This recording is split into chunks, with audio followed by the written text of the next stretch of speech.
मुक्ता द्वारा महल का विघे भगत का भाव। परम संत दादू साहेब वाक्य योगा समाधि कर्मकांडा उपासना वगैरे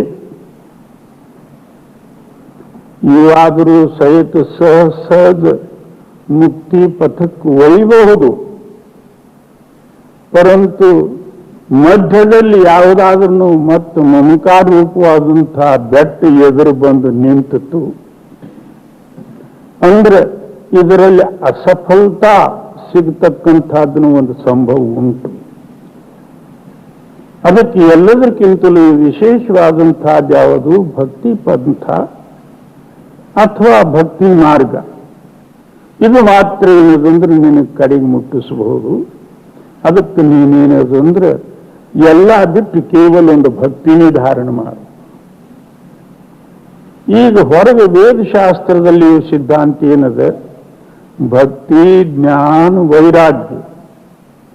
ಮೊದಲು ಭಕ್ತಿ, ತದನಂತರ ಆ ಭಕ್ತಿಯಿಂದ ಉತ್ಪತ್ತಿಯಾದಂತಹ ಜ್ಞಾನ, ಅದರಿಂದ ವೈರಾಗ್ಯ ಅಂದ್ರೆ ಏನು, ತನ್ನಷ್ಟಕ್ಕೆ ತಾನೇ ಜಗತ್ತು ಬಿಟ್ಟಿದ್ದು. ನಾವೇನು ಮಾಡ್ತೀವಿ, ಭಕ್ತಿ ರಹಸ್ಯ ತಿಳಿಲಾರದೆ ಬುದ್ಧಿ ಜ್ಞಾನಕ್ಕೆ ಜ್ಞಾನ ಅಂತ ಸಿದ್ಧಪಡಿಸ್ತೇವೆ. ಈ ಎಲ್ಲ ವೇದಾಂತಿಗಳದೆಲ್ಲ ಇದೇ ಕಾಯಕ. ಭಕ್ತಿ ಬಿಟ್ಟೇ ಬಿಟ್ರು, ಬರೇ ಒಂದು ಜ್ಞಾನ ತಗೊಂಡ್ಬಿಟ್ರು. ಭಕ್ತಿಯಿಂದ ಜ್ಞಾನ ಏನಾಗ್ತದೋ ಅದು ಸಿದ್ಧ ಜ್ಞಾನ. ಭಕ್ತಿ ಇರಲಾರ್ದೆ ಯಾವುದು ಜ್ಞಾನದಂದ್ರೆ ಅದು ಪುಸ್ತಕ ಜ್ಞಾನ, ಬುದ್ಧಿ ಜ್ಞಾನ. ಅದರಲ್ಲಿ ಅಷ್ಟು ರಸವೂ ಇರುವುದಿಲ್ಲ, ಸುಖವೂ ಇರುವುದಿಲ್ಲ, ಆನಂದವೂ ಇರುವುದಿಲ್ಲ. ಮತ್ತೆ ಮನಸ್ಸೇನದಂದ್ರೆ ಪ್ರಪಂಚ ಭೋಗ ಅಥವಾ ಪ್ರಪಂಚ ಅಭಿಮಾನದಲ್ಲಿ ಓಡಾಡ್ತಿರ್ತದೆ. ಸಮಯ ಬಂದಾಗ ಮಾತ್ರ ಒಂದು ಏನದ ಪುಸ್ತಕ ತಗೊಂಡು ಅಹಂ ಬ್ರಹ್ಮಸ್ಮಿ, ಬ್ರಹ್ಮ ನಿರಾಕಾರ ರೂಪವಾದಂಥವನು, ಸರ್ವಾತೀತ ಆದಂಥವನು, ಅಗೋಚರವಾದಂಥವನು ಅಂಥವು ಇಂಥವು ವರ್ಣನೆ ಮಾಡಿ ಕಡೆಗಾಗಿಬಿಡೋದು. ಒಳಗೆ ಮಾತ್ರ ಏನದಂದ್ರೆ ಮನಸ್ಸು ಪ್ರಧಾನ ಆಗಿ ಬುದ್ಧಿ ಅಂಡರ್ದಲ್ಲೇ ಈತನ ವಿಚಾರ ಇರ್ತದೆ. ಅದರ ಹೆಸರು ಭಕ್ತಿ ಅಲ್ಲ. ಭಕ್ತಿಯಿಂದ ಆದಂತಹ ಜ್ಞಾನ, ತದನಂತರ ವೈರಾಗ್ಯ ಅಂದ್ರೆ ತನ್ನಷ್ಟಕ್ಕೆ ತಾನೇ ವೈರಾಗ್ಯ ಬ್ಯಾಡಂದಿದ್ದು. ಹೌದು, जोग समाधि सुख सुरत सा सहज सहजिया मुक्ता द्वारा मगन का हिगे भक्ति का भाव. ಯಾವತ್ತು ಆ ಮುಕ್ತಿ ಬಾಗಿಲದಲ್ಲಿ ನಮ್ಮ ಚಿತ್ತ ಕೂಡಿಸುವುದರ ಹೆಸರು ಭಕ್ತಿ. ಇನ್ನೊಂದು ಭಕ್ತಿ ಯಾವುದೂ ಅಲ್ಲ. ಜೀ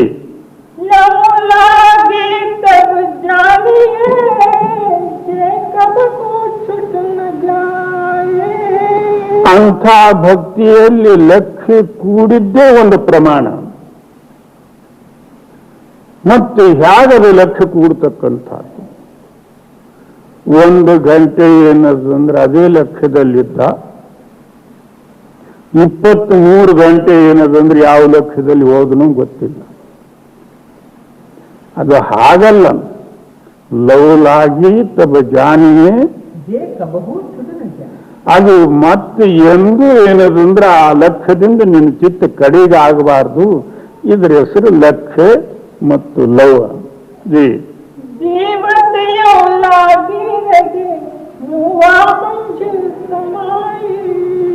ಈ ಪ್ರಕಾರ ಸಂಪೂರ್ಣ ಜೀವನೆಲ್ಲ ನಮ್ಮ ಲಕ್ಷ್ಯ ಅದರಲ್ಲಿ ಕೂಡಿದ್ದು, ಸಾಯೋ ಕಾಲಕ್ಕೆ ನಾವು ಅದರಲ್ಲಿ ಕೂಡಿ ಹೋಗ್ತಕ್ಕಂಥದ್ರ ಹೆಸರು ಭಕ್ತಿ ಮತ್ತು ಲವ ಮತ್ತು ಲಕ್ಷ್ಯ. ಜೈ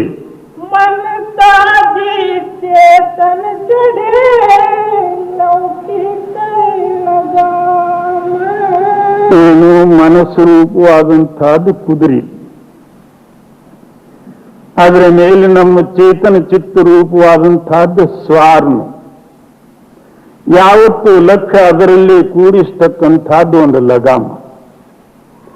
ಈ ಪ್ರಕಾರ ನೀನು ಆ ಕುದುರೆ ಮೇಲೆ ಕೂತು ಹೋದ್ರೆ ನಿನಗೆ ಸತ್ ಲೋಕ ಅಥವಾ ನಿಜವಾದಂತಹ ಮುಕ್ತಿ ಸ್ಥಾನ ಸಹಜವಾಗಿ ಸಿಗಬಹುದು. ಆ ಮನಸ್ಸು ರೂಪವಾದಂತಹ ಕುದುರೆ ಸಾಧಾರಣ ಅಲ್ಲ. ಅದರಲ್ಲಿ ಚೇತನನಾಗಿ ಜಾಗೃತನಾಗಿ ಕೂಡಬೇಕು. ಎಂದ್ರೆ ಅದು ಎಲ್ಲರಿ ಕೆಡಿ ಬಿಡ್ತದೆ. ತಂಟು ಕುದುರೆ ಅದು.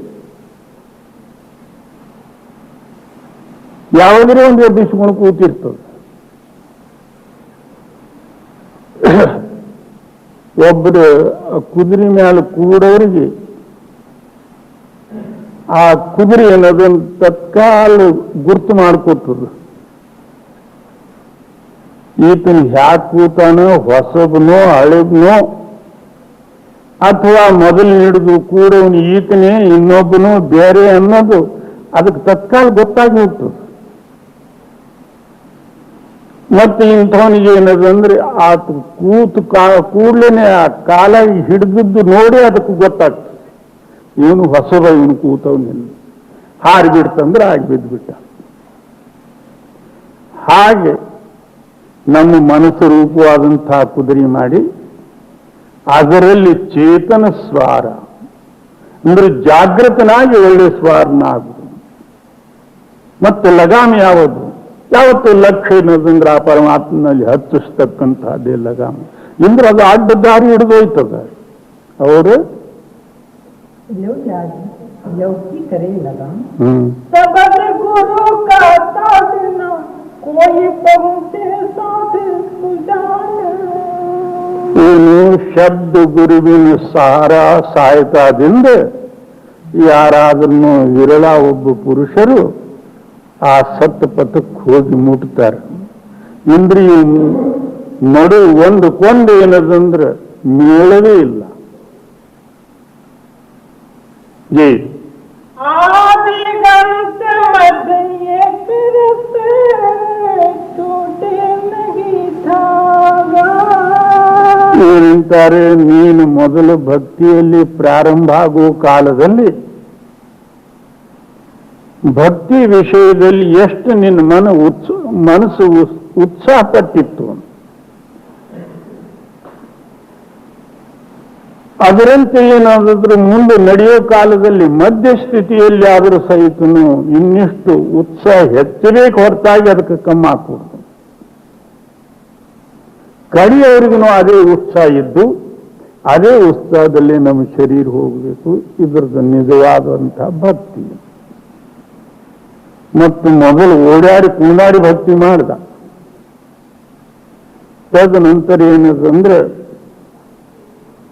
ಬಿಸಿಲು ಕಾಲ ಬಂದಂಗೆಲ್ಲ ಬಾಯ ನೀರು ಒಣಕೋತು ಬಂದು ಅಲ್ಲಿಂದ ಕಡೆಗೆ ವಿಶೇಷವಾಗಿ ಬಿಸಿಲು ಬಿತ್ತು, ಮಳೆ ಬರಲಿಲ್ಲ. ಒಣಗಿ ನಮ್ಮ ರೋಡ್ನಾಗ ಹೋಗ್ತಕ್ಕಂಥ ಕೆರೆನೇ ಅದು. ಯಾಕೆ ಯಾವ ಭಕ್ತಿಗಾಗಿ ನಾವು ಎಷ್ಟು ಉಮೇದದಿಂದ ಮೊದಲು ಪ್ರಾರಂಭ ಮಾಡಿದೆವು ಅದಕ್ಕೆ ಹೆಚ್ಚುಗೊಳಿಸ್ಕೋತ ಹೋಗ್ತಕ್ಕಂಥದ್ದೇ ನಿಜ ಭಕ್ತಿ. ಮತ್ತು ಕೆಲವು ದಿವಸ ಓಡಾಡಿ ಮಾಡ್ದ, ಅಲ್ಲಿಂದ ಸಾಕು ಭಕ್ತಿ ಬಹಳ ಕಠಿಣ, ಇದು ನಮ್ಮಿಂದ ಯಾಕಾದಿತ್ತು ಅಂದ ಬಿಟ್ಟ. ಅಂಥದ್ರದ್ದು ಭಕ್ತಿ ಅಲ್ಲಿದು ಸಾಯತನ ಆಗಿರಬೇಕು ಒಂದೇ ರೂಪದಿಂದ, ಅದರಲ್ಲೇ ಸಾಯಬೇಕು ಅಂದ್ರೆ ಇದು ನಿಜವಾದಂಥ ಭಕ್ತಿ. ಅದಕ್ಕೆ ಏನಂತಾರು, ತಪಾಸು ತಪ ಅಂತ ಮತಾಸು ಗತ.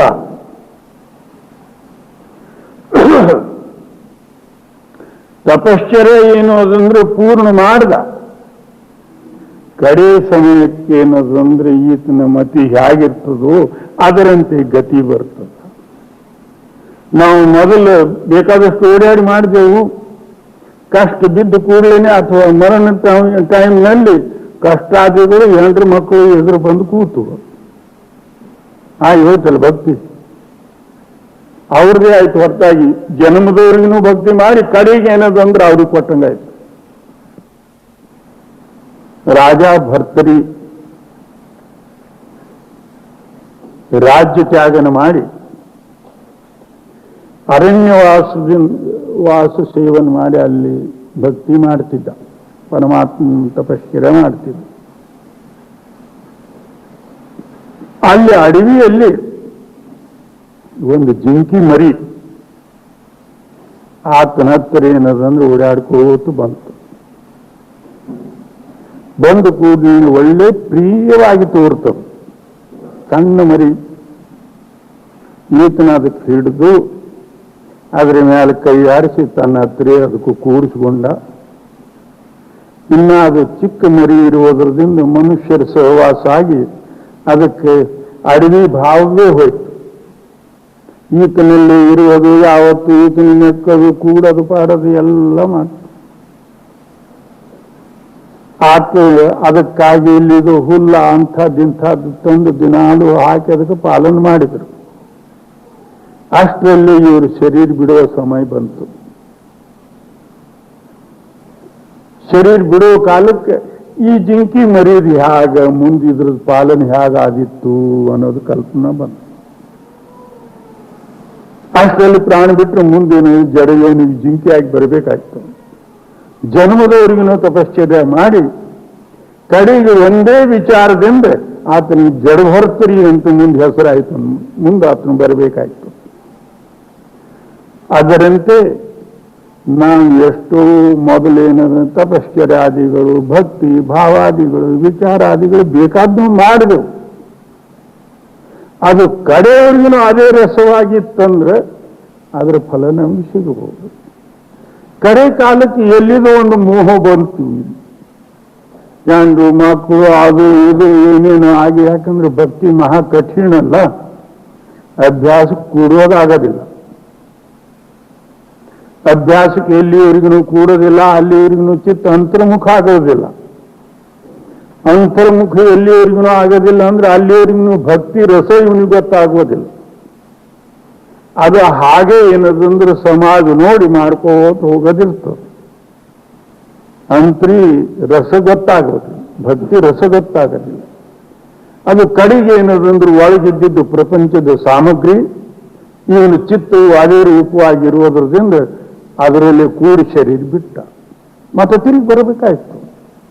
ಅದು ಯಾರ ಲೆಕ್ಕದಲ್ಲಿನೂ ಇಲ್ಲ. ಈತನಿಗೆ ಅದು ಭೋಗಿಸಬೇಕಾದಿತ್ತು, ಇನ್ನೊಬ್ಬರ ಲೆಕ್ಕಕ್ಕೂ ಹೋಗೋದಿಲ್ಲ.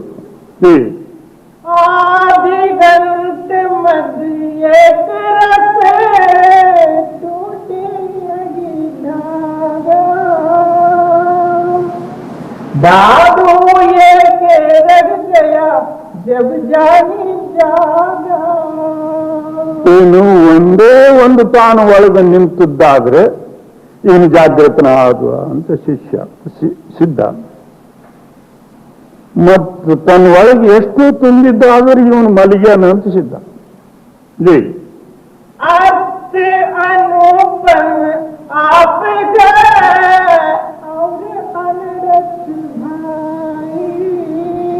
ಅದಕ್ಕೇನಂತಾರೆ, ಎಲ್ಲದಕ್ಕಿಂತಲೂ ವಿಶೇಷವಾದಂಥ ಅರ್ಥ ಅನುಪಮ.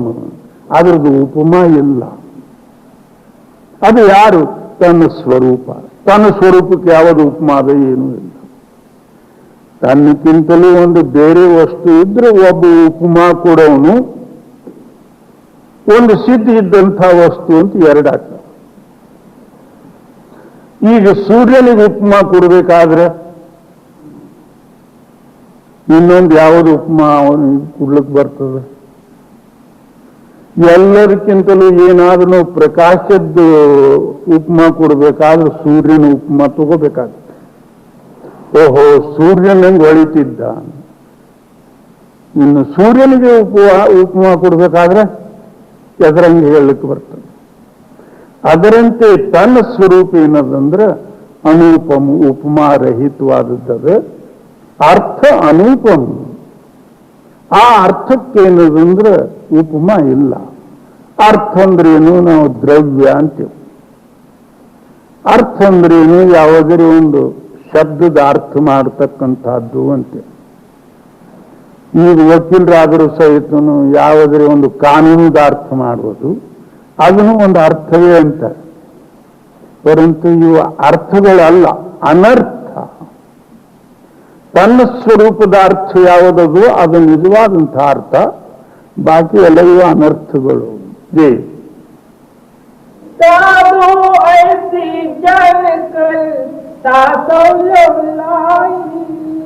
ಅದಕ್ಕೆ ಹೀಗ ಅನೂಪಮ ಉಪಮಾರಹಿತವಾದಂತಹ ತನ್ನ ಸ್ವರೂಪ ಅಂತ ಹೇಳಿ ತಿಳಿದು ನೀನು ಅದರಲ್ಲಿ ಲಕ್ಷ್ಯ ಕೂರಿಸಿ ಅದರ ರೂಪ ಜೈ सूरत अपोची फिर गए आतन माही आने ನೀನು ಹೊರಗಿಂದ ಸಂಪೂರ್ಣ ಚಿತ್ತೆಲ್ಲ ತಿರುಗಿ ನೀ ಆತ್ಮನಲ್ಲಿ ಕೂಡಿಸು ಜೈ लाग लगे गुरुदेव दादू सोई दयान ಅಂತರದಲ್ಲಿ ತಂದು ನಿನ್ನ ಚಿತ್ತೇನದನ್ನು ಗುರುವಿನಲ್ಲಿ ಕೂಡಿಸು.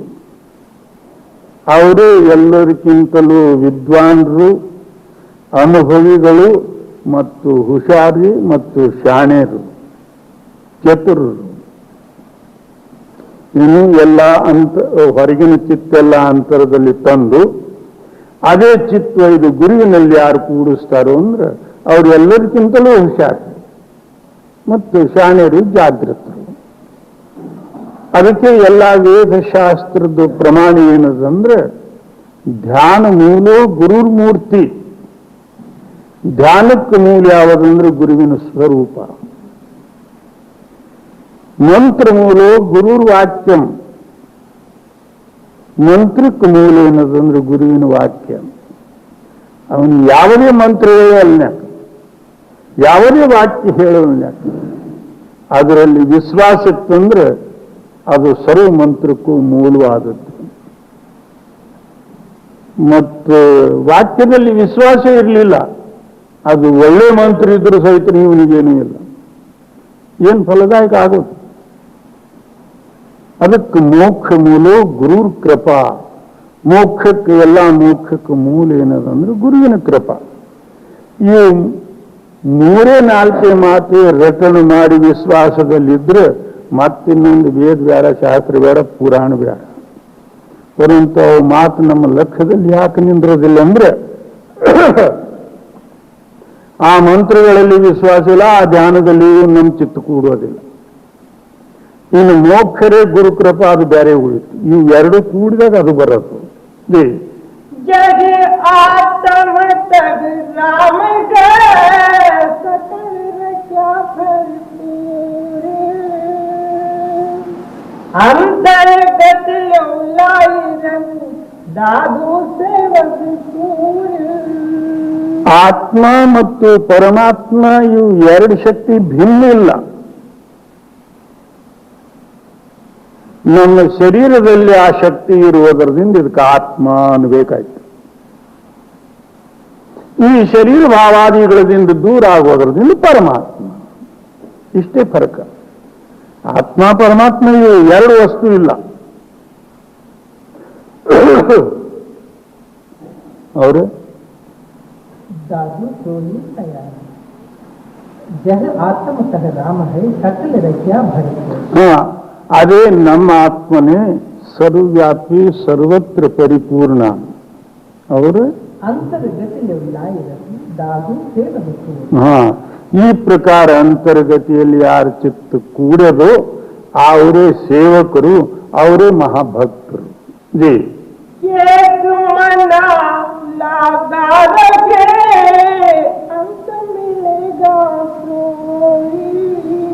ಇವನು ನಿನ್ನ ಮನುಷ್ಯ ಆಗದ ಹಾಗೆ ಪರಮಾತ್ಮನದ. ನೀನು 28 ಆದ ಅಂದ್ರೆ ಪರಮಾತ್ಮ 28 ಅವನು 54 ಅದ. ನಿನ್ನ ಮನಸ್ಸು ಒಂದೇ ಅದಂದ್ರೆ ಆತನು ಒಂದೇ ಅದ. ಏಕ ಮನ ಲಾಗಿ ರಹೆ.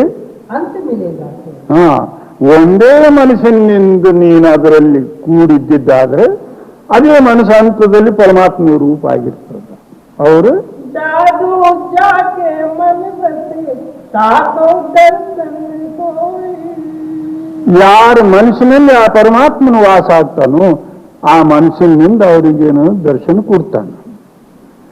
ನಮ್ಮ ಮನಸ್ಸವೇ ಆತನಲ್ಲಿ ಇದ್ದಿದ್ದಿಲ್ಲ, ದರ್ಶನ ಯಾರಿಗೆ ಕೊಡೋದು? ನಮ್ಮ ಮನಸ್ಸು ಆತನಲ್ಲಿ ಇದ್ದಿದ್ದಾದ್ರೆ ಆ ಮನಸ್ಸಿನಲ್ಲಿ ಆ ಪರಮಾತ್ಮನ ದರ್ಶನ ಕೊಡ್ತಾನೆ. ಈಗ ಆ ಮನಸ್ಸಿನಲ್ಲಿ ಇರಲಾರ್ದಂತಹ ದೇವ್ರ ದರ್ಶನ ಏನದಂದ್ರೆ ಹೊರಗೆ ಕೂತಿದ್ದು ಗುಡಿಯಾಗ ಕೂತಿದ್ದು ದೇವ್ರ. ಯಾಕೆ ಅದ್ರಲ್ಲಿ ಮನಸ್ಸಿಲ್ಲ ಪಂಚಿಲ್ಲ. ಬರೇ ಗುಡಿಯಾಗಿನ ಕಲ್ಲ.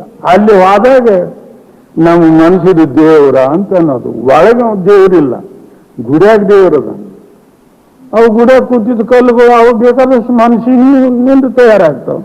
ಹನುಮಂತನಲ್ಲಿ ಹೋದ್ರೆ ಬಾಲ ಬಂತೆ, ಶಂಕರನಲ್ಲಿ ಹೋದ್ರೆ ಗುಂಡ್ಗುಲ್ ಬಂತೆ, ರಾಮನಲ್ಲಿ ಹೋದ್ರೆ ಸೀತಾ ಬಂದಿವೆ. ಇವು ನಮ್ಮ ಮನಸ್ಸು ಆಗಿಂದಾಗ ಏನೇನೇನೋ ಆಗ್ತಾವೆ. ಅದು ಮನಸ್ಸಿಂದ ಅಲ್ಲದು, ಹೊರಗಿನ ಕಲ್ಲವು. ನಿನ್ನ ಮನಸ್ಸಿನಲ್ಲಿ ಯಾವತ್ತು ಆ ಪರಮಾತ್ಮನ ಚಿಂತನೆ, ಪರಮಾತ್ಮನಲ್ಲಿ ನಿನ್ನ ಮನಸ್ಸು ಕೂಡಿದ್ದಾದ್ರೆ ನಿನ್ನ ಮನಸ್ಸವೇ ಪರಮಾತ್ಮ ರೂಪ ಆಗಿರ್ತದೆ. ಮನಸ್ಸಿಗೆ ಪರಮಾತ್ಮನ ದರ್ಶನ ತಿಳಿಯುತ್ತದೆ. ಹೇಳಿ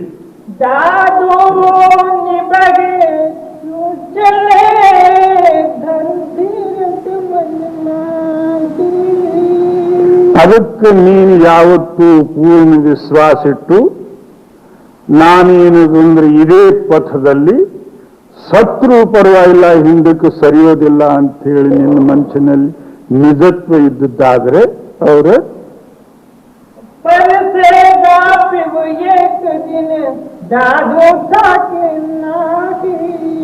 ಆ ಪರಮಾತ್ಮನ ಒಂದು ದಿವಸ ನಿನಗೆ ದರ್ಶನ ಕೊಟ್ಟೇ ಬಿಡ್ತಾನೆ. ನಿನ್ನ ಚಿತ್ತ ಆತನಲ್ಲಿ ಸ್ಪರ್ಶ ಆಗೇ ಆಗ್ತದೆ. ಅದಕ್ಕೆ ನೀನು ಬೇಜಾರು ಪಡಿಬೇಡ. ಇಷ್ಟು ಮಾಡಿದ್ರೆ ಏನೂ ಇಲ್ಲ ಅಂದ್ರೆ ಆಗೋಯ್ತು ಗತಿ. ಏನೂ ಇಲ್ಲ ಅಂದ್ರೆ ಏನೂ ಇಲ್ಲ. ಹೇಗೇನದಂದ್ರೆ ನಾವು ಬಸ್ಸಿನ ಕ್ಯೂದಲ್ಲಿ ನಿಂತಿದ್ದೆವು. ನಿಂತು ಬೇಜಾರಾಯ್ತು. ಇನ್ನು ಎಷ್ಟೊತ್ತು ನಿಂದ್ರದು ನಡಿ ಅಂತೇಳಿ ಅತ್ಲಾಗಿತ್ಲಾಗ ಹೋದ. ಕ್ಯಾರೆ ತಗೊಂಡು ಬರೋನು ಅಂತ ಹೋಟೆಲ್. ಅಷ್ಟರಲ್ಲಿ ಬಸ್ ಬಂತು. ಬಾಕಿಯವ್ರು ಹತ್ತು ಆದ್ರೂ ಇವನು ತಿರುಗಿ ನಿಂದ್ರತೀವಿ. ಹಾಗೆ ಏನಿದು ಭಕ್ತಿ ಬಹಳ ಕಷ್ಟಪ. ನೋಡೋಣ ಒಂದ್ ಸ್ವಲ್ಪ ದಿವಸ ಏನಾದ್ರು ಸಂಸಾರಿಕ ಸಾಮಗ್ರಿ ಪಾಕ ಇದು ಬಿಟ್ಟರೆ ನೋಡೋಣ ಅಂದ. ಅದು ಬಸ್ ಬಂತು, ಬಾಕಿಯವ್ರು ಹತ್ತು ಆದ್ರೂ ಇವನು ಅದೇ ಹೋಟೆಲ್. ಹಾಗೇನದಂದ್ರೆ ಇದು ಭಕ್ತಿ ಪಥ ಅಲ್ಲ. ಏನೇಕಾಗಲ್ದು. ಮುಂದಕ್ಕೆ ಇಟ್ಟಿದ್ದು ಹೆಜ್ಜೆ ಮುಂದಕ್ಕೆ ಇಡು.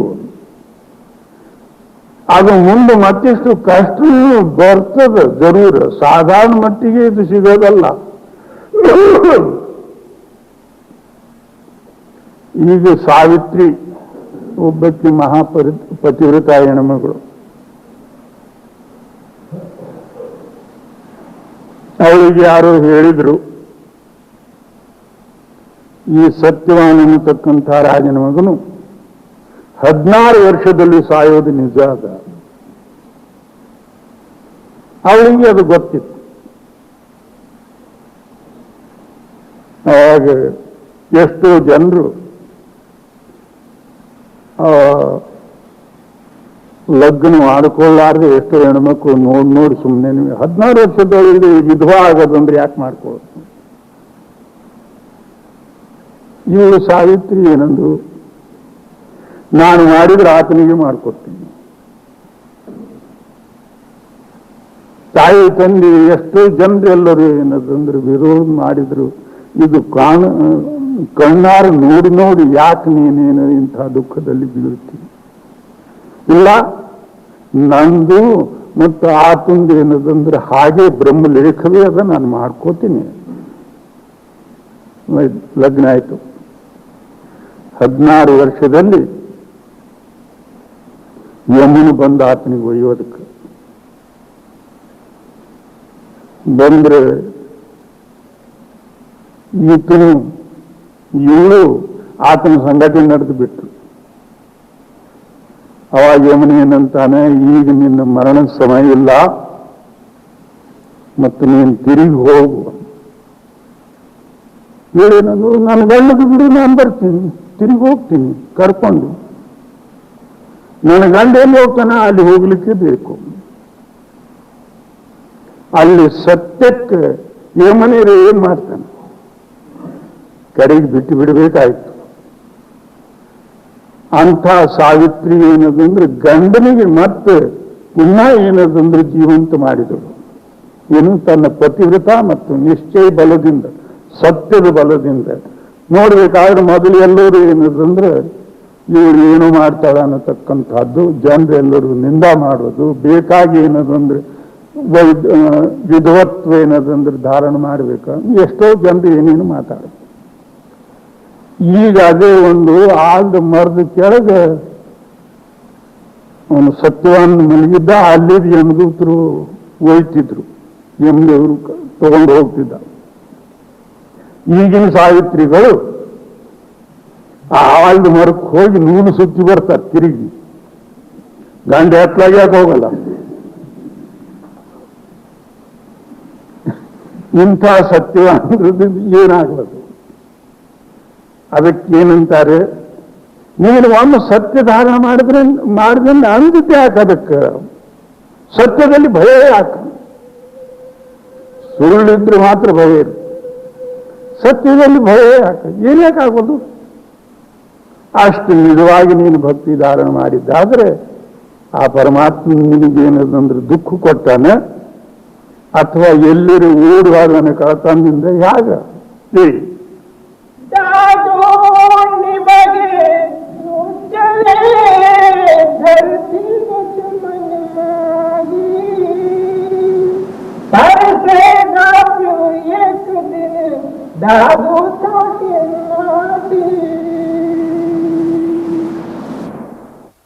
परम गोवेता सतगुरु पाई विन करने पाया न जाई।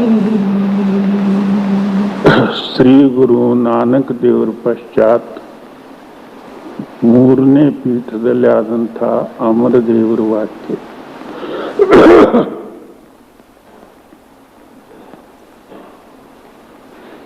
ನಮ್ಮದು ಹಿಂದಿನ ಅತಿಶಯ ಪುಣ್ಯ ಕರ್ಮ ಇದ್ರೆ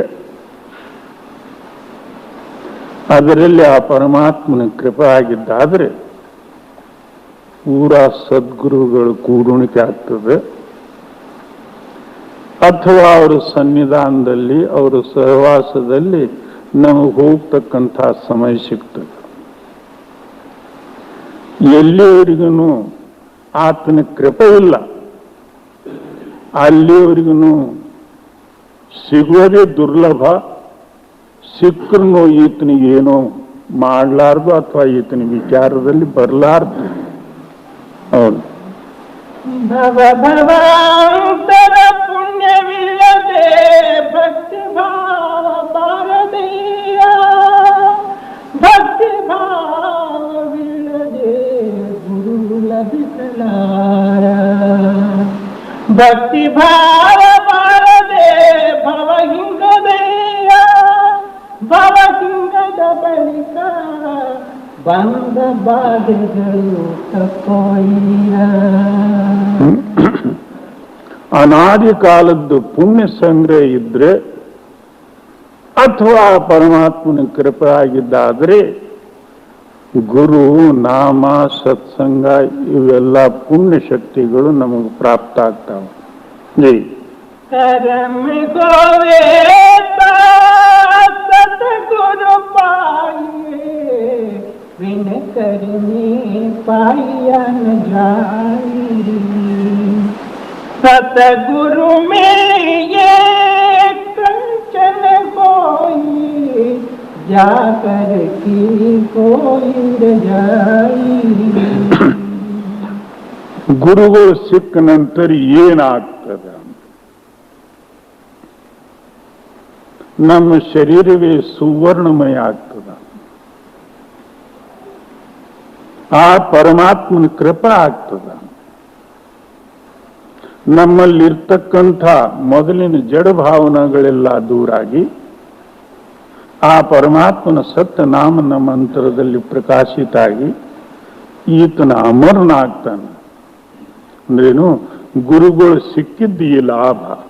ಜೈ मन मेरे करे करे नाम चितलाई, मन मेरे करे करे नाम चितलाई।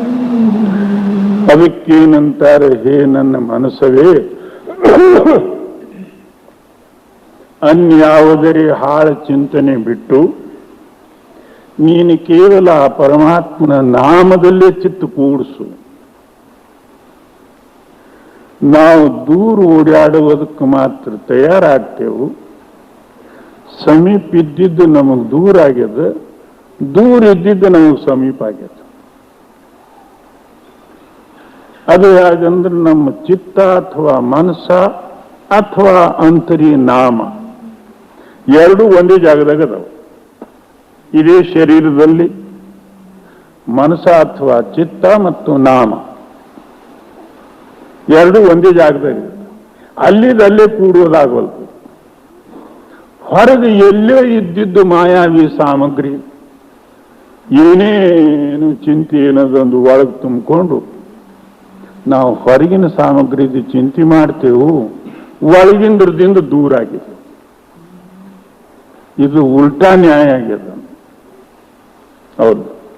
ದೇವರ ನೆನೆದು ಮುಕ್ತರಾದೆವೆಂಬ ಯುಕ್ತಿ ಸುಂದರ ಮಾತ ಕೇಳಲಾಗದು.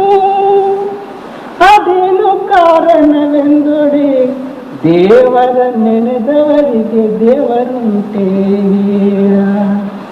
ದೂರ ದೂರದಲ್ಲಿದ್ದವರ ನೆನೆವರಲ್ಲದೆ ಸಮೀಪದಲ್ಲಿದ್ದವರ ನಾವು ನೆನೆದವರಿಲ್ಲ ಕಾರಣ. ಇದನರಿದು ನಿನ್ನೊಳಡಗಿದ ನಿನ್ನ ನೆನೆಯಲಿಲ್ಲ, ನನ್ನೊಳಡಗಿದ ನೀ ನನಗೆ ಮುಕ್ತಿಯ ನೀಯಲಿಲ್ಲ. ಇದು ಕಾರಣ ನೀ ನೆನಲಿಲ್ಲ ಮಗಾಲಿಂಗ ಗಜೇಶ್ವರ. ಸಮೀಪ ಇದ್ದಿದ್ದು ಬಿಡುವುದು, ದೂರ ಇದ್ದಿದ್ದಕ್ಕೆ ಓಡಾಡುವುದು. ಅಲ್ಲಿದಲ್ಲೇ ಚಿತ್ತ ಏನದಂದ್ರೆ ಕೂಡಿಸಿ ಚೇತನ ರೂಪ ಆಗ್ತಕ್ಕಂಥದ್ದು. ಅದು ಬಿಡುವುದು ಹೊರಗೆ ಇರಲಾರ್ದಂತಹ ಪದಾರ್ಥದಲ್ಲಿ ನಮ್ಮ ಮನಸ್ಸು ಕೂಡಿಸಿ ಸ್ತ್ರೀ, ಪುತ್ರ, ಧನ, ಸಂಪತ್ತಿ, ಅತ್ತಿ, ಮಾವ, ಸಸಿ, ಬಿಸಿ ಇವೆಲ್ಲ ಬಿಸಿ ಬಿಸಿಯಲ್ಲೇ ಓಡಾಡೋದು. ಇದ್ದದ್ದು ಒಳಗೆ ಅದು ಬಿಡೋದು, ಎತ್ತಲಗಿರಿ ಹೋಗ್ಬಿಡೋದು. ಯಾವ ಏನು ಒಂದು ಹೆಸರು ಇಟ್ಟಿದ್ದದು, ಅದೇನಿದೆ ಒಂದು ಹೆಸರು ಇಟ್ಟು ಕೂಡ್ಲೇನೆ ಅದ್ರ ರೂಪ ಬದಲಾವಣೆ ಆಗಲಿಲ್ಲ, ಅದರ ನಡಾವಳಿ ಬದಲಾವಣೆ ಆಗಲಿಲ್ಲ, ಏನೂ ಇಲ್ಲ, ಬರೀ ಒಂದು ಹೆಸರೇ. ಸುಳ್ಳು ಹೆಸರಿನಲ್ಲಿ ನಾವು ಕೂಡಿ ಸುಳ್ಳು ಭೋಗಕ್ಕೆ ಆಸಕ್ತಿ ಹೊಂದಿ ನಮ್ಮ ಅಂತರದಲ್ಲಿರ್ತಕ್ಕಂಥ ಸ್ಥಾಯಿ ಮತ್ತು ಸುಖಮಯವಾದಂತಹ ಆತ್ಮನಿಂದ ದೂರಾಗಿ ಈ ದುಃಖಕ್ಕೆ ಕಾರಣ ಆಗಿತ್ತು. ಜೈ मन मेरे कर कर नाम चित आई, मन मेरे कर कर नाम चित आई. सतगुरु ते कर पाइए साचा कर सूरज समाई. ಅದಕ್ಕೇನಂತಾರೆ, ಪೂರಾ ಸದ್ಗುರುವಿನಿಂದ ಪರಮಾತ್ಮ ಸಿಗ್ತಾನ ಅಂತ ನಿಶ್ಚಯ. ಗುರು ಇರಲಾರದೆ ಮಾತ್ರ ಪರಮಾತ್ಮ ಯಾರಿಗೂ ಸಿಕ್ಕಿಲ್ಲ, ಇನ್ನು ಮುಂದಾದ್ರೂ ಸಿಗುವುದಿಲ್ಲ. ಅದಕ್ಕೇನಂತಾರೆ, ಹೇ ನನ್ನ ಮನಸ್ಸವೇ, ನೀನು ಆಹೋರಾತ್ರಿ ಆ ಹರಹರ ರೂಪವಾದಂತಹ ನಾಮದಲ್ಲಿ ಚಿತ್ತೈಕ್ಯ ಮಾಡು ನೀನು. ಹೌದು. सतगुरु ते कर पाइए साचा कर सूरज समाई. सतगुरु ते ज्ञान उपजे ताई है संसा जाई. ನೀನು ಸದ್ಗುರುವಿನಿಂದ ಜ್ಞಾನ ಪ್ರಾಪ್ತಿ ಆಗ್ತದೆ. ಗುರು ಇರಲಾರ್ದೆ ಜ್ಞಾನವೇ ಇಲ್ಲ. ಗುರು ಇರಲಾರ್ದೆ ನಾವು ಪುಸ್ತಕ ಜ್ಞಾನ ಆಗಲಿ, ಜಪ ತಪ ಯೋಗ ಸಾಧನಾದಿಗಳ ಜ್ಞಾನ ಆಗಲಿ, ಅಥವಾ ಅನ್ಯ ಯಾವುದಾದನ್ನು ಪೂಜಾ ಪಾಠ ಮತ್ತು ವಿಚಾರಾದಿಗಳಾಗಲಿ, ಅದರಲ್ಲಿ ಮಮಕಾರತ್ವದ ಅಂಶ ಇರ್ತದ. ವೇದಾಂತದ ಸಿದ್ಧಾಂತವೇ ಏನದಂದ್ರೆ ಅಹಂ ಬ್ರಹ್ಮಸ್ಮಿ ಅಂದ್ರೆ ನಾನೇ ಬ್ರಹ್ಮ ಅಂತ. ಅಂದ್ರೆ ನೀನ್ ಯಾರು ಅಲ್ಲಿ ಅಂಶ ಉಳಿಯುತ್ತದು. ಅದಕ್ಕೆ ಗುರು ಇರಲಾರ್ದೆ ಜ್ಞಾನವೇ ಸಿದ್ಧ ಅಲ್ಲ. ಅಂದ್ರೆ ಕೆಲವರು ಸಂದೇಹ ಬರ್ಬೋದು, ನಾವು ಗುರುವಿಗೆ ಮಾಡ್ಕೊಂಡಿದ್ದೆವು, ನಾವು ಈಗ ಮಾಡ್ತಕ್ಕಂಥದ್ದು ವಿಚಾರ ಎಲ್ಲ ಗುರುವಿನ ಜ್ಞಾನವೇ. ಇದು ಸಿದ್ಧಾಂತ ಅಲ್ಲ. ಅಂತರದಲ್ಲಿ ಗುರು ಪ್ರಕಾಶ ಆಗಿದ್ದು ನಿನ್ನ ಚಿತ್ತ ನಾಮದಲ್ಲಿ ಕೂಡಿದ್ದಾದ್ರೆ ಅನುಭವ ರೂಪ ಶಕ್ತಿ ಹೆಸರೇನದಂದ್ರೆ ಗುರುಜ್ಞಾನದ. ಬಾಕಿ ನಾವೇನದಂದ್ರೆ ಗುರುವಿನಲ್ಲಿ ಉಪದೇಶ ತಗೊಂಡು ನಾವು ಈಗ ಬುದ್ಧಿದಿಂದ ವಿಚಾರ ಮಾಡತಕ್ಕಂಥ ಪರಮಾರ್ಥಿಕ ಜ್ಞಾನ ಸಹಿತ ಅದು ಜ್ಞಾನ ಅಲ್ಲ. ಯಾವ ಜ್ಞಾನದಿಂದ ಪ್ರಕಾಶ ಆಗ್ತದೋ ಅದರ ಹೆಸರು ಗುರುಜ್ಞಾನ. ಬುದ್ಧಿ ಜ್ಞಾನದಿಂದ ಬೇಕಾದಷ್ಟು ದೊಡ್ಡಪ್ಪನ ಆಗ್ಬೋದು, ಏನಾದ್ರೂ ಕಲ್ಪನೆ ಮಾಡಬಹುದು. ನಮ್ಮಲ್ಲಿದು ಬುದ್ಧಿ ಎಲ್ಲಿವರೆಗೂ ಲಯ ಹೊಂದೋದಿಲ್ಲ, ಅಲ್ಲಿಯವರೆಗೂ ಅಂತರಿ ಗುರುಜ್ಞಾನ ಪ್ರಕಾಶಿತ ಆಗೋದಿಲ್ಲ. ಅದಕ್ಕೇನಂತಾರೆ, ಅಲ್ಲಿ ಮುಖ್ಯವಾಗಿ ಗುರುವಿಗೆ ಒಂದು ಮುಖ್ಯ ಇಡುವುದು. ನಂಬೋ ನಂಬೆಲು ಮನವೇ ಹಂಬಲಿಸಾದಿರು ಬ್ಯಾರೆ, ನಂಬಿಗೆಯೇ ಕಾರಣವೇ ಸಾಂಬ ಅನ್ವಲಿಸೋದಕ್ಕೆ ನಂಬು ನಂಬೆಲು ಮನವೇ. ನಂಬಿಗೆ ಒಂದು ಶಕ್ತಿ ಅದ. ನಾವು ಆ ನಂಬಿಕೆ ಶಕ್ತಿಗೆ ದೂರಿಟ್ಟು ಬುದ್ಧಿ ಶಕ್ತಿಗೆ ಏನದಂದ್ರೆ ಮುಂದರ್ದು ನಡೆಸಿದೆವು. ಅದು ಬುದ್ಧಿ ಕುರುಡದ. ಹಾಗೆ ಮೊದಲಾದ್ರೂ ಸಹಿತ ಮೊದಲೇನದಂದ್ರೆ ನಾವು ನಂಬಿಗಿಡೋದಾದ್ರೂ ಸಹಿತನು ಅನುಮಾನದಿಂದ ಇಡಬೇಕಾಗ್ತದೆ. ಅಂತೂ ಅದರಲ್ಲಿ ನಿಶ್ಚಯ ಹೊಂದಿದ್ರೆ ಅದೇ ಫಲ ಕೊಡ್ತದೆ. ಮೊದಲೇ ಏನದಂದ್ರೆ ನಂಬಿಕೆ ಉತ್ಪತ್ತಿ ಆಗೋದಿಲ್ಲ, ಅನುಮಾನದಲ್ಲೇ ಒಂದು ನಂಬಿಕೆ ಇಡಬೇಕಾಗ್ತದೆ. ನಂಬಿಕೆ ಇಟ್ಟ ನಂತರ ಆ ನಂಬಿಕೆ ಫಲ ನಮಗೆ ಪ್ರತ್ಯಕ್ಷ ಸಿಗ್ತದೆ. ಬುದ್ಧಿ ಅನುಮಾನದ ವಿಚಾರ ಏನಂದ್ರೆ ಬೇಕಾದಷ್ಟು ಮಾಡಿದಷ್ಟು ಅದು ಸಮಾಪ್ತ ಆಗುವುದೇ ಇಲ್ಲ. ಹಾಗೆ ಬೆಳಕೋತಿ ಹೋಗ್ತದೆ, ಒಂದರಿಂದ ಒಂದು ಅದು ಸಮಾಪ್ತ ಆಗೋದಿಲ್ಲ. ನಂಬಿಕೆದಿಂದ ಸಮಾಪ್ತ ಆಗ್ತದೆ. ಸತಗುರು ತೇ ಕರ ಮೋಹಿಯೇ ಗರ್ಭ ಜೋನಿ ನ ಪಾಯಿ. ಈ ಪ್ರಕಾರ ಸದ್ಗುರುವಿನಿಂದ ನೀನು ಜ್ಞಾನ ಪ್ರಾಪ್ತ ಮಾಡಿಕೊಂಡಿದ್ದಾದರೆ ಪುನಃ ನೀನು ಗರ್ಭ ಯೋನಿಯಲ್ಲಿ ಬರುವುದಿಲ್ಲ. ನಾವು ಸಂಸಾರ ಬಿಟ್ಟಿದ್ದು ಅಥವಾ ಬಿಡ್ಲಾರ್ದು ನಮ್ಮ ಮನಸ್ಸು ನಮಗೆ ಹೇಳಿಬಿಡ್ತದೆ. ಇನ್ನೊಬ್ರಿಗೆ ಕೇಳೋದು ಬೇಡ, ಹೇಳೋದು ಬೇಡ, ಅದಕ್ಕೆ ಕನ್ನಡಿನೇ ಬೇಡ. ನಿನ್ನ ಮನಸ್ಸು ಒಳಗೆ ಏನ್ ಚಿಂತೆ ಮಾಡ್ತದೋ ಅದು ನೋಡು. ಸಂಸಾರ ಚಿಂತೆ ಮಾಡ್ತದೋ ಅಥವಾ ಗುರುವಿನ ನಾಮದ ಚಿಂತೆ ಮಾಡ್ತದೆ ಅಂದ್ರೆ ನಿನ್ನ ಮನಸ್ಸು ನಿನಗೆ ಹೇಳ್ಬೋದು, ಒಳಗೆ ನಾನು ಏನೋ ಚಿಂತೆ ಮಾಡ್ತೀನಿ ಬೇರೆ ಅಂದ್ರೆ ಅದು ಪರಮಾರ್ಥ ಅಥವಾ ಗುರುವಿನ ಚಿಂತೆ ಆಗಲಿಲ್ಲ, ಸಂಸಾರ ಚಿಂತೆನೇ ಆಯ್ತು. ಮ್ಯಾಗ ಏನದಂದ್ರೆ ಪರಮಾರ್ಥದ್ದಾಯ್ತು. ಅದಕ್ಕೇನಂತಾರೆ ಗಿಲ್ಟ್. ಆ ಗಿಲ್ಟ್ ಬಹಳ ಹೊಳಿತಿರ್ತದ. ಸ್ವಲ್ಪ ದಿವಸದಲ್ಲೇ ನೋಡ್ಬೇಕಾದ್ರೆ ಅದು ಕೊಂಬಿತ್ತಾಳಿ.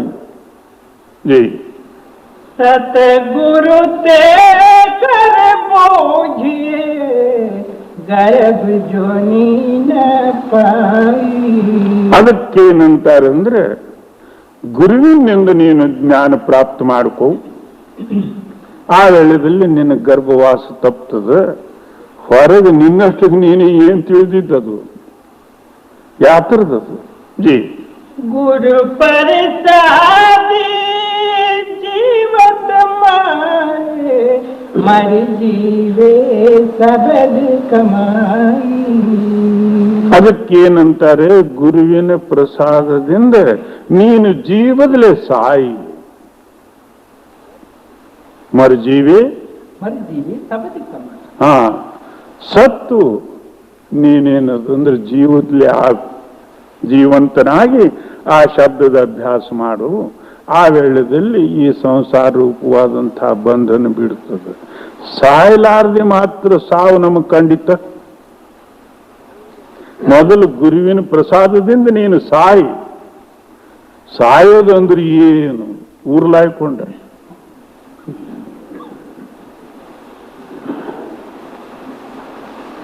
ನಾನು ಅನ್ನತಕ್ಕಂಥ ಮಮಕಾರತ್ತು ಹೋಗ್ಬೇಕು. ನಾವು ಅಂತೇವನು ಪ್ರತಿಯೊಂದು ಯಾವುದೇ ಒಂದು ಕಾರ್ಯದಲ್ಲಿ ಎಲ್ಲ ನಿಮ್ಮ ಕೃಪಾವೇ. ಓಹೋ, ನೀನು ಮ್ಯಾಗೇನದಂದ್ರೆ ನಿನ್ನ ಕೃಪಾ ಅಂತಿ, ಒಳಗೆ ಯಾರದಾರ ಅದು ನೋಡು. ಹೊರಗೆ ಏನು ಮಾಡಿದೆಲ್ಲ ತಮ್ಮದೇ, ಇದೆಲ್ಲ ತಮ್ಮ ಕಾರ್ಯವೇ ಮತ್ತು ತಮ್ಮದೇ ಕೃಪಾ ಅಂತ ನಾವು ಅಂತೇವು. ಸ್ವಲ್ಪ ಏನಾದರೂ ಸಹಿತ ಅಲ್ಲಿ ಅಪಮಾನ ಆಗ್ತಕ್ಕಂತಹ ಸಮಯ ಬಂತು, ಇವನಿಗೆ ಕೊಂಡಾಡ್ಲಿಲ್ಲ, ಏನು ನಾನೇ ಮಾಡಿದ್ದದು. ಓಹೋ, ಏನ್ ನೀನು ಮಾಡಿದ್ದಿ, ಅದು ಯಾತರದು ಜೀ. ಗುರು ಪರಿಸಾದಿ ಜೀವನ ಮಾರೆ ಮರ ಜೀವೆ ಸಬಗ ಕಮಾಯಿ. ಅದಕ್ಕೆ ಗುರುವಿನ ಪ್ರಸಾದದಿಂದ ನೀನು ಜೀವದಲ್ಲೇ ಸಾಯಿ, ಸತ್ತ ನಂತರ ಮತ್ತೆ ಜೀವಂತನಾಗು, ಮತ್ತು ಆ ವೇಳೆಯಲ್ಲಿ ಏನದಂದ್ರೆ ನಾಮದಲ್ಲಿ ಕೂರು. ಆತನ ಅಮರ ಎಂದು ಸಾಯೋದೇ ಇಲ್ಲ. ಜೀ ಮುಖದ ದುವಾರ ಸೋಯಿ ಪಾರೆ ಜೀವಿ ಚೋ ಆಪ್ ಗವಾಯಿ. ಮುಕ್ತಿ ಬಾಗಿಲೇ ಅವರಿಗೆ ತೆರೀತದೆ ಯಾರ ಅಂತರದಿಂದ ಮಮಕಾರತ್ವ ದೂರ ಆಗ್ಯದ. ಈಗೇನು ಮುಕ್ತಿ ಬಾಗಿಲು ಎದುರದಿಂದ ಮುಚ್ಚದಂದ್ರೆ ನಾನು ಅನ್ನತಕ್ಕಂಥ ಮಮಕಾರದ ಪರದೆದಿಂದ ಅದು ಮುಚ್ಚದು. ಆ ಮುಕ್ತಿ ಬಾಗಿಲು ತೆರಿಬೇಕಾದ್ರೆ ಮಮಕಾರತ್ವ ದೂರ ಮಾಡಬೇಕಾಗಿದೆ. ಎಲ್ಲಿಯವರೆಗೂ ಮಮಕಾರತ್ವ ದೂರ ಆಗೋದಿಲ್ಲ. ನಾನು ಸ್ತ್ರೀ, ನಾನು ಪುರುಷ, ಇಂಥ ಜಾತಿಯವನು, ಇಂಥ ಯೋಗ್ಯತಾ ಉಳ್ಳವನು, ಇಂಥ ಬುದ್ಧಿ ಉಳ್ಳವನು, ಇಂಥ ಶಕ್ತಿ ಉಳ್ಳವನು, ನನ್ನಲ್ಲಿ ಇಷ್ಟು ಧನ ಅದ, ದ್ರವ್ಯ ಅದ, ನನಗೆ 4 ಮಂದಿ ಕೊಂಡಾಡ್ತಾರೆ, ಇವೆಲ್ಲ ಅದ ಅಂದ್ರೆ ಅಲ್ಲಿಗೆ ಹೆಂಗ ಈಸ್ ತಗೊಂಡು. ಮುಕ್ತಿ ದ್ವಾರ ಸಾಂಕಡಾ ರಾಯಿ 10ವೇं भाग मन तो मंगल हो रहा. ಮುಕ್ತಿ ಬಾಗಿಲು ಎಷ್ಟು ಸಣ್ಣದಂದ್ರೆ ಸಾಸ್ವಿ ಕಾಳಿನ 10ನೇ ಪಾಲದಷ್ಟು ಸಣ್ಣ. ಅದರೊಳಗೆ ಇವೆಲ್ಲ ತಗೊಂಡು ಎತ್ತಲವಾದ್ಯ. ನೀನು ಒಬ್ಬನಾದ್ರೆ ಆ ದ್ವಾರದಲ್ಲಿ ಹೋಗ್ಬಹುದು. ನೀನು ಏನೇನೋ ಜಗದಾಕಾರ ಹಾಕಿ ಕೂತಿದ್ವಿ, ಸಂಪೂರ್ಣ ಜಗತ್ತವೇ ತಗೊಂಡು ನಡೆದಿದ್ವಿ, ಅದು ಯಾವಾದಿಯಪ್ಪ ಅಲ್ಲಿ. ಅದು ನಮಗದು ಮುಕ್ತಿದು ಮಾರ್ಗದ ರಹಸ್ಯವೇ ತಿಳಿಲಿಕ್ಕೆ ಕಠಿಣ ಅದ. ಮುಂದೆ ಮಾಡೋದೇ ಬಾಳೆ ದೂರದ, ಮೊದಲು ತಿಳಿದ್ರೆ ಸಾಕು. ನಮ್ಮ ಮಹಾರಾಜರು ಹೇಳ್ತಿದ್ರು,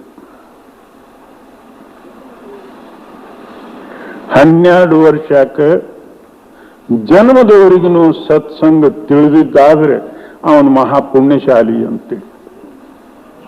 ಯಾಕೆ ತಿಳಿದು ನನ್ನ ಮುಂದೆ ಮಾಡ್ತಾನೆ. ಎಲ್ಲಿ ತಿಳಿಯೋದು ಎಲ್ಲ ಮಾಡೋದೇನು. ಅದಕ್ಕೆ ಜನ್ಮದವರಿಗೂ ಕೇವಲ ಸತ್ಸಂಗವೇ ತಿಳಿದಿದ್ದಾದ್ರೆ ಮಹಾಪುಣ್ಯಶಾಲಿ. ಜೈ ಗುರು ಪರಿಸಾದಿ ಶಿವಘರ ಜಮ್ಮೆ ಬೀಚೋ ಸಕಟ ಗವಾಯಿ. ಗುರುವಿನ ಪ್ರಸಾದದಿಂದ ನೀನು ಶಿವಮನಿಯಲ್ಲಿ ಜನ್ಮೆತ್ತಿ, ಶಿವಶಕ್ತಿ 2 ಶಕ್ತಿ ಅದಾವ, ಒಂದು ಸ್ಥಾಯಿ ಒಂದು ಚಲಾಯಮಾನ. ಅದರಂತೆ ಈ ಗುರುವಿನ ಪ್ರಸಾದದಿಂದ ಶಿವಶಕ್ತಿ ಪ್ರಾಪ್ತ ಮಾಡಿಕೊಂಡಿದ್ದಾದ್ರೆ ನಿನ್ನ ಅಂತರದಲ್ಲಿರ್ತಕ್ಕಂಥ ಮಮಕಾರ ರೂಪವಾದಂತಹ ಶಕ್ತಿ ದೂರ ಆಗ್ತದ. ಈಗ ಮಮಕಾರ ಶಕ್ತಿಯಲ್ಲಿ ನಾವು ಕೂಡಿಬಿಟ್ಟಿದ್ದೇವೆ.